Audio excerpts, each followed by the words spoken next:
Magandang umaga, narito ang ating weather update sa araw ng Monday, February 23, 2026.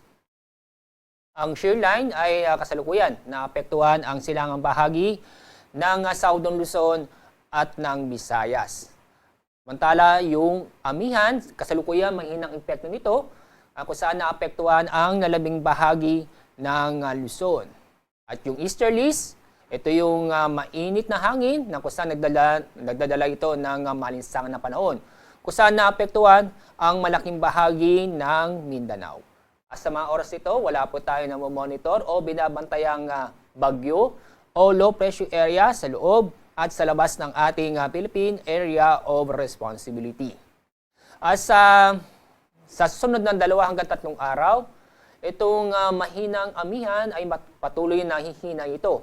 Kaya bukas, inaasahan po nating walang amihan na makakapekto sa ating bansa.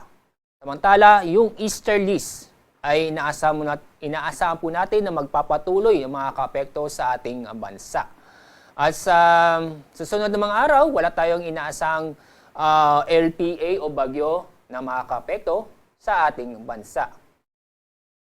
At sa ating lagay ng panahon, halos buong araw, asahan po ang maulap na kalangitan sa Bicol region.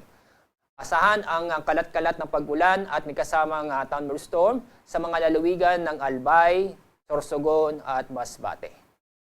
Sa lalabing bahagi ng Luzon, kasama ang Metro Manila, asahan po natin ngayong araw ay maganda at maliwalas sa panahon, maliban sa mga isolated na mahihinang pag-ulan.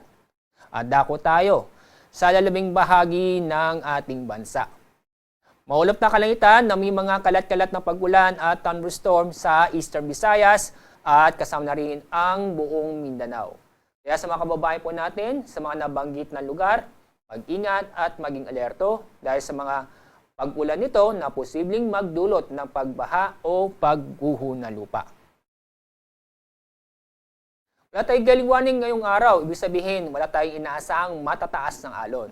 Pero, paalala sa mga kababayan po natin na mabalak pumalahot sa ating karagatan, huwag kalimutang mag-ingat dahil sa mga thunderstorm na nabubuo sa bandang hapon o sa gabi. Ang araw sisikat sa ganap na 6:16 ng umaga. Ang araw lulubog naman mamayang 6:03 ng hapon.